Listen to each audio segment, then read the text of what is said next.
Hey, what's up, everybody, and welcome back to That Triathlon Show, the podcast presented by scientifictriathlon.com. I'm your host, Michael, and this episode is Q&A number 116. Before we get into today's questions, big thanks to our sponsors, Precision Hydration, that you can find on precisionhydration.com. Precision Hydration create electrolyte products that you can match to how you sweat and your individual sweat sodium concentration level. You can find out what a good ballpark estimate for your sweat sodium concentration is by getting a free hydration plan, which is really easy. You'll just answer 10 questions and that will give you a ballpark estimate for how much sodium you lose. And this can be quite important, especially as the workouts get longer and more intense. You can definitely start to see some performance decreases if you're not adequately replacing your sodium. Some people even struggle with things like cramping when they don't do that. And especially if you're training twice per day or more, then the performance in the latter workouts that day can really suffer if you haven't hydrated properly in the first ones. So this is really a good time to take care of that, whether you're training on the bike or doing long swims in the pool where you might sweat a lot, for those that are lucky enough to have pool availability to them. So go and check that out. And as a side note, it is really, really tasty. So I personally use Precision Hydration electrolytes whenever I go longer than an hour indoors on the turbo trainer, whether there is intensity or not in that workout. I just feel that I feel better and I feel more ready for my next workout that day in particular.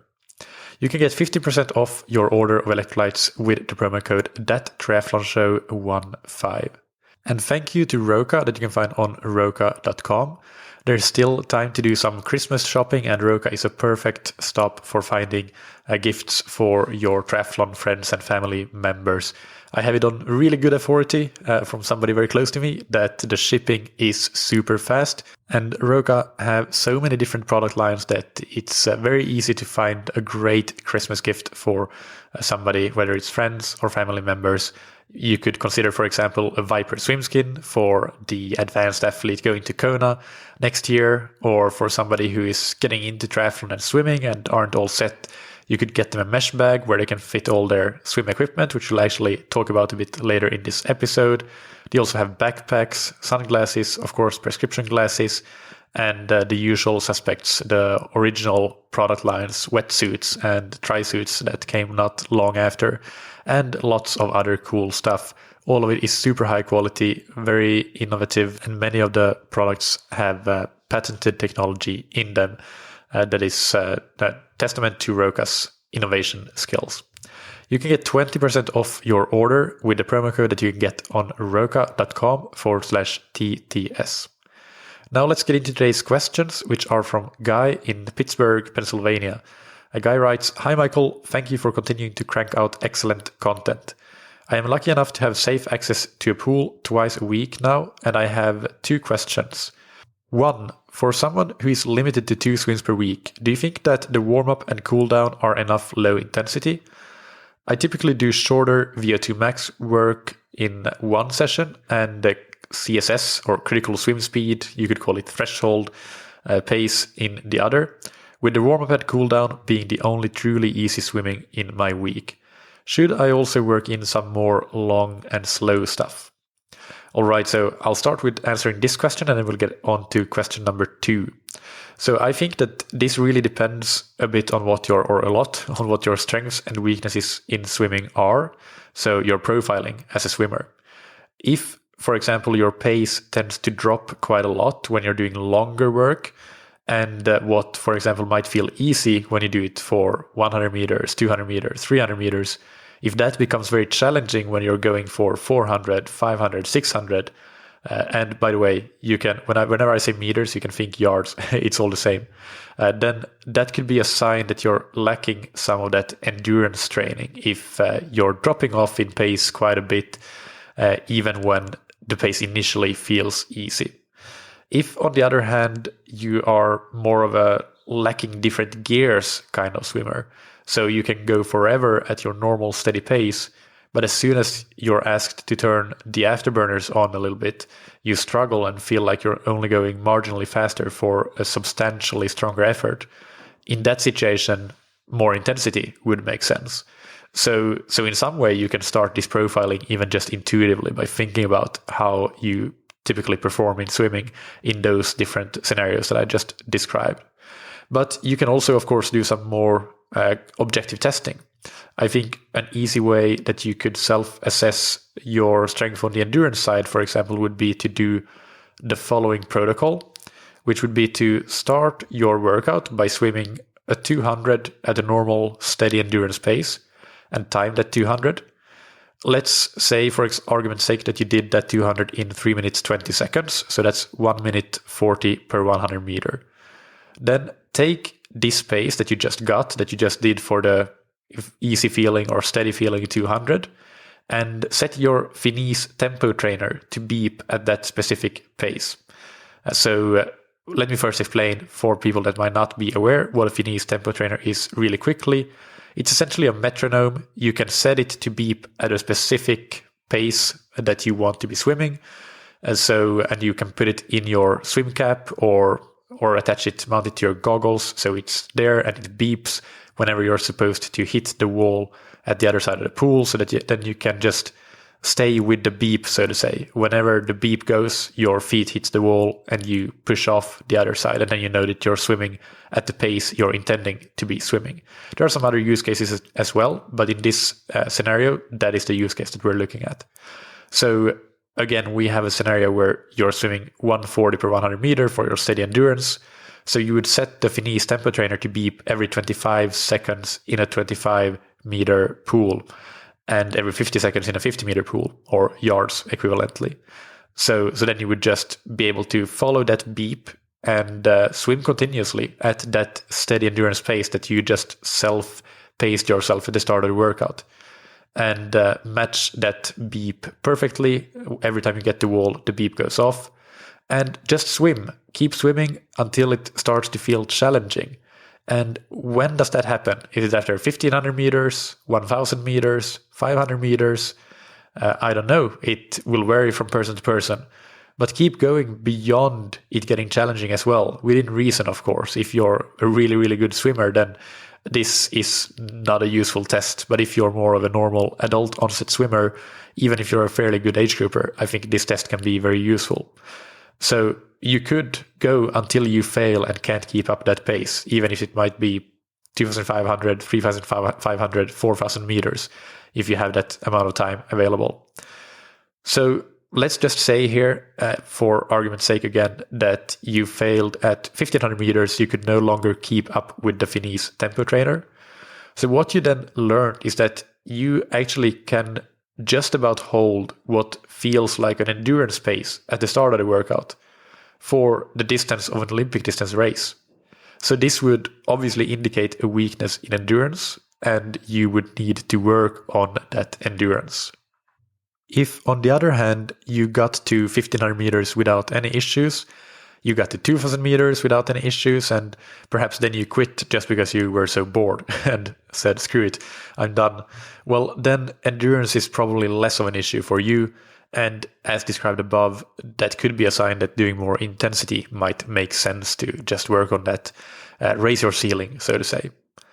So one thing I should say is that if you find out that you need to work on your endurance and you start doing that, don't look at it as slow swimming. You mentioned slow swimming in your question. Should I work in some more long, slow stuff?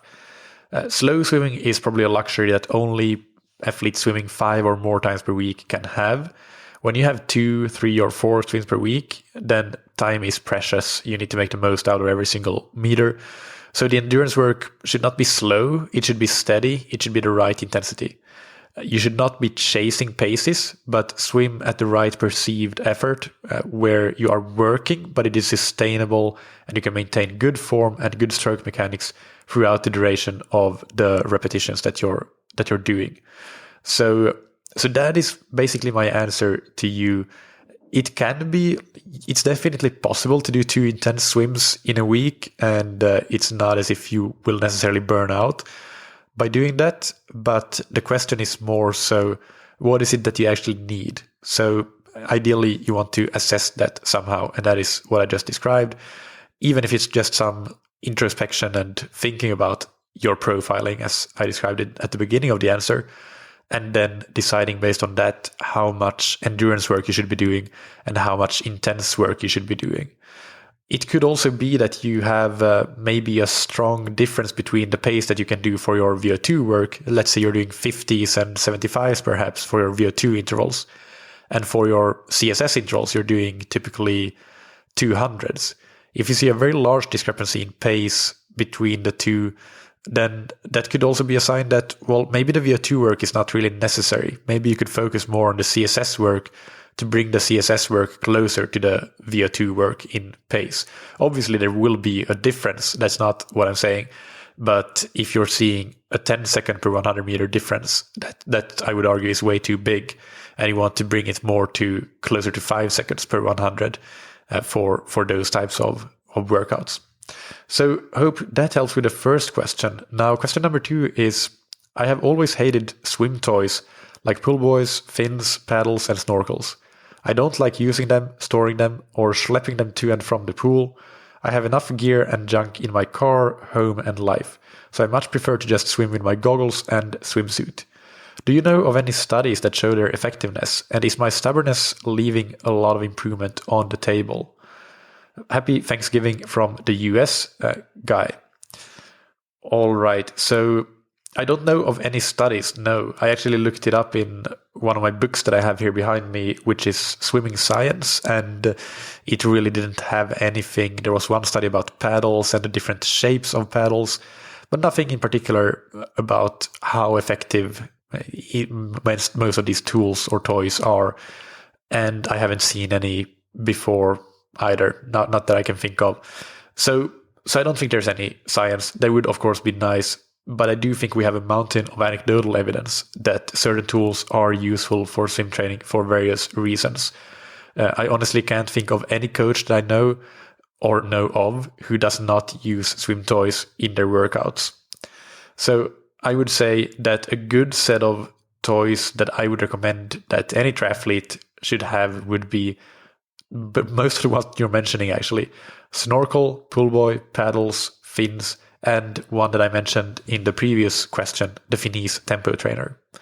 There are definitely a number of other toys that I also like, and some of them I like a lot, but those 5 pieces of equipment would be the ones I would find it hard to live without as a coach and as an athlete. So those would be my top priorities. And that's not that much toys. At the end of the day, they still make a fairly small swim bag. So I think that's fairly okay. I would really recommend that you go and get them. It's difficult to say with any certainty that you're leaving improvement on the table and how much improvement you're leaving on the table. But I would argue that my opinion is that I think that you are leaving some improvement on the table without using the tools. Yes. Each of those tools have different use cases that can help you with different aspects of swimming that can make you go faster at the end of the day. So the snorkel, for example, is great for working on technique without having to disrupt your stroke mechanics for breathing. So a lot of the problems arise in our stroke when we're taking a breath and turning to do that. And that's when things can really go wrong. So when you're swimming with a snorkel and you can just keep your head steady and still and just go on with your stroke without having that disruption, that can help you form more stable movement patterns with your hands and arms, and hopefully you can then take those movement patterns and incorporate that in your swimming without the snorkel as well. That's what you want to be doing at the end of the day.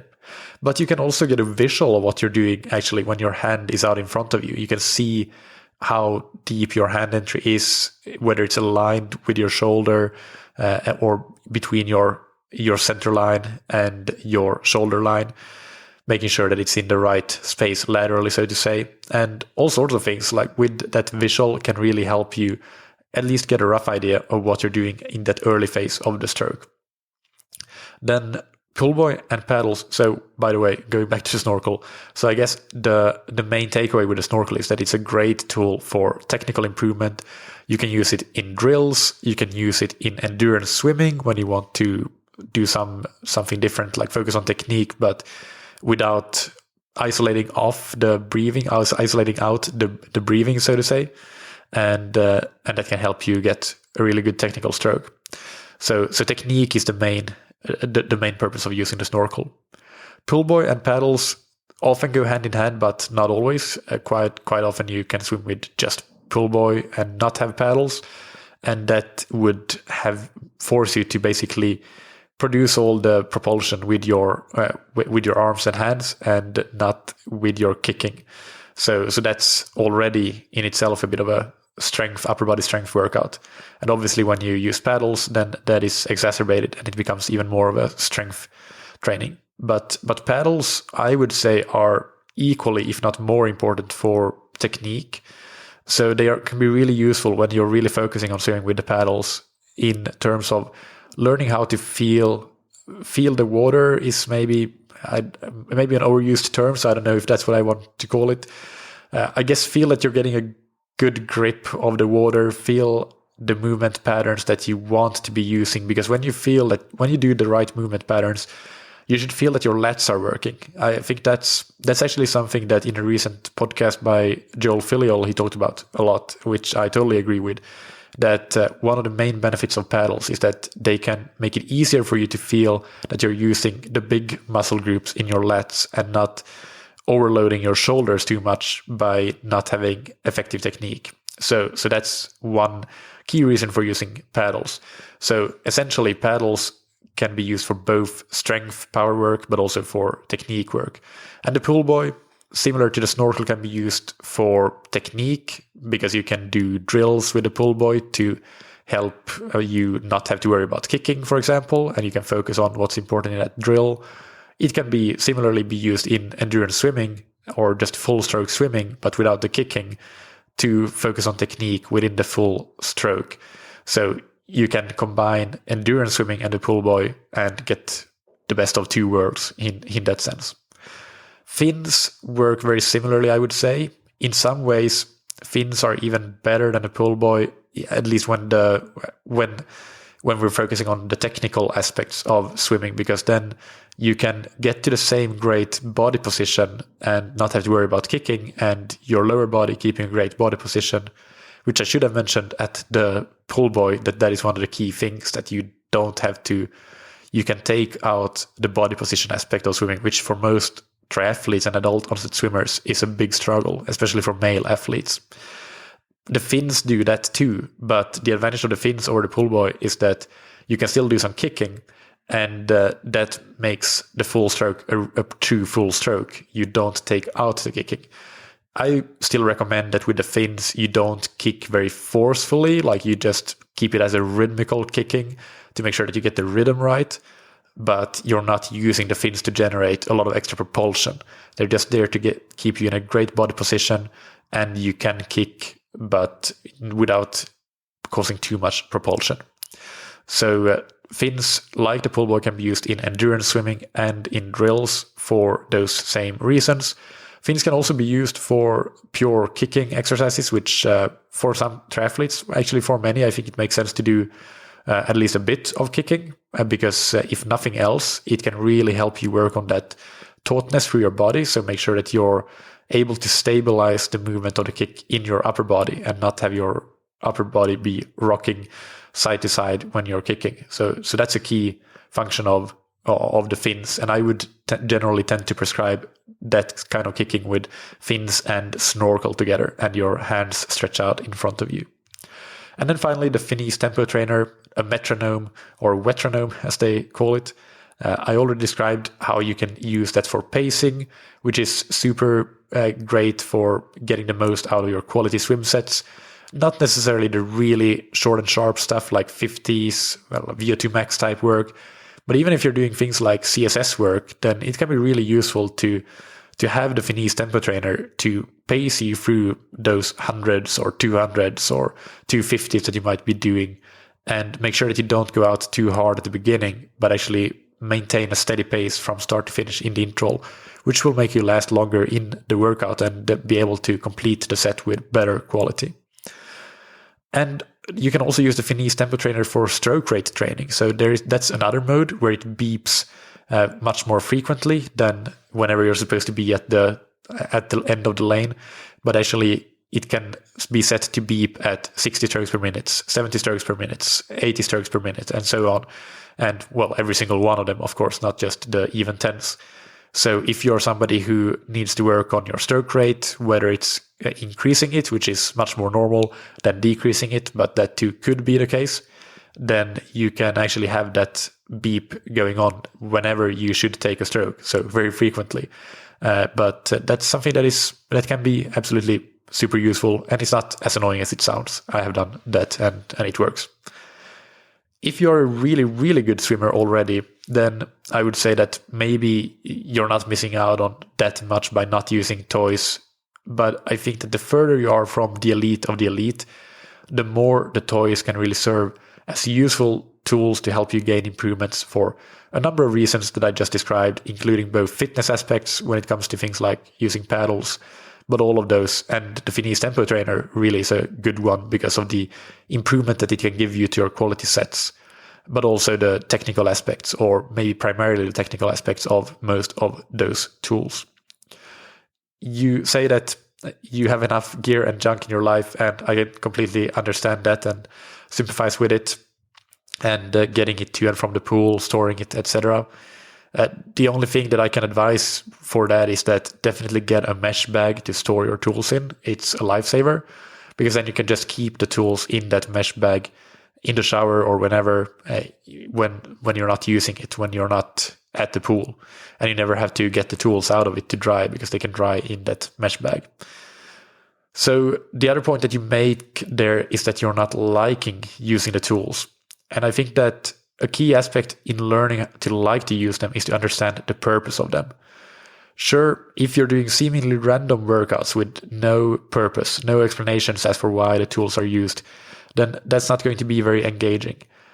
But if you have an understanding of the purpose and the why of using the toys, then that will increase your buy-in in the process, which will definitely improve your enjoyment for the workout in its own right. Also, having tools does open up a lot of new opportunities for adding variety to your workouts. Now, this can be a good and a bad thing, because you do not want to have variety for variety's sake. And in fact, repetition is usually a more effective training approach than variety. But there is a sweet spot where some variety is good variety. For example, incorporating some technical work with toys in your warm-ups and warm-downs, and even in endurance-focused main sets. So that would be my takeaways for you. I hope that this helps. I do think that you would benefit from using the tools. So that's just my advice. But of course, if you really hate it and it makes you not swim, then it's better to do whatever makes you go to the pool and do the swimming in the first place. So that's maybe goes without saying, but I said it anyway. All right, thank you. That's it for today's Q&A. I have a lot of links in the episode description. So I have a link to the category archive for the swimming-related episodes on That Triathlon Show, and also a lot of links to different Q&As where we have covered topics related to this. One in particular that would be useful, and actually it's named almost the same as this one, and I only noticed it after deciding on the name for this Q&A, but it's Q&A number 26, which is called Swim Training on 2 Swims per Week. What to do when heart rate spikes, and blah, blah, blah, so on and so forth.